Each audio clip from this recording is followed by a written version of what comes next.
CEO mark Zuckerberg దగ్గర నుంచి భారతదేశం ఒక అపాలజీ కోరుకుంటోంది. అసలు మార్క్ జూకర్బర్గ్ చేసిన తప్పేంటి?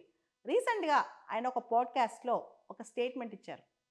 కోవిడ్‌ని సరిగ్గా హ్యాండిల్ చేయలేకపోవడం వల్ల, లేదా కోవిడ్‌కి సంబంధించి రకరకాల ఎకనామిక్ పాలిసీస్ సరిగ్గా చేయలేకపోవడం వల్ల కొన్ని దేశాలు, ప్రపంచంలో కొన్ని ప్రజాస్వామ్యాలు దెబ్బతిన్నాయని, దానిలో భారతదేశం కూడా ఒకటని, కోవిడ్ వచ్చిన తర్వాత జరిగిన ఎన్నికల్లో చాలా ప్రభుత్వాలు కూలిపోయాయని, అదేవిధంగా భారతదేశంలో కూడా కోవిడ్ తర్వాత ప్రభుత్వం కూలిపోయిందని చెప్పి ఒక స్టేట్మెంట్ ఇచ్చేశారు. అది కంప్లీట్‌గా మిస్‌ఇన్ఫర్మేషన్. ఆయన చెప్పింది తప్పు. దానికి సంబంధించి భారతదేశం యొక్క parliamentary panel on information communication technology మరియు దాని చైర్పర్సన్ ఎంపీ కూడా, ఆయన బీజేపీ ఎంపీ నిషికాంత్ దుబే ఆయన స్టేట్మెంట్, మార్క్ జుకర్బర్గ్ ఏదైతే స్టేట్మెంట్ ఇచ్చారో తప్పు పట్టారు.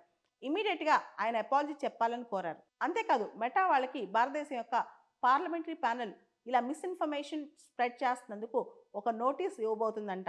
సమాధానం చెప్పుకోవాల్సిన పరిస్థితి ఇప్పుడు మెటాకు ఉందన్నమాట. మీకు తెలుసు, ఇంతకుముందు ఫేస్‌బుక్ అంటాం, ఇప్పుడు మెటా అంటున్నాం.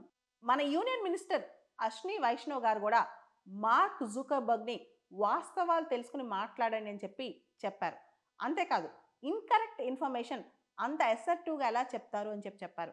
2024 ఎలక్షన్స్‌లో దాదాపు 640 మిలియన్ ఓట్లేశారని, వీళ్ళందరూ కూడా ప్రభుత్వం పైన నమ్మకంతో ఓటేశారని, ఇలాంటివి అబద్ధాలు ఎలా చెప్తారని, ఇండియాలో ఎలక్షన్స్‌లో ఇన్కంబెంట్ గవర్నమెంట్ ఓడిపోయిందని చెప్పి ఏ విధంగా ఫ్యాక్ట్ చెక్ చేసుకోకుండా మార్క్ జుకర్బర్గ్ ఎలా స్టేట్మెంట్ ఇస్తారని చెప్పి మన యూనియన్ మినిస్టర్ కూడా క్వశ్చన్ చేశారు. కోవిడ్ టైంలో 800 మిలియన్ పీపుల్కి ఫుడ్ పెట్టామని చెప్పి 2.2 బిలియన్ వ్యాక్సిన్స్ అందరికి డిస్ట్రిబ్యూట్ చేసిన ఈ ప్రభుత్వాన్ని కోవిడ్ మిస్‌హ్యాండిల్ చేసి ఓడిపోయిందని చెప్పి జుకర్బర్గ్ ఎలా చెప్తారని చెప్పి కూడా చాలా మంది క్వశ్చన్ చేస్తున్నారు ఇప్పుడు.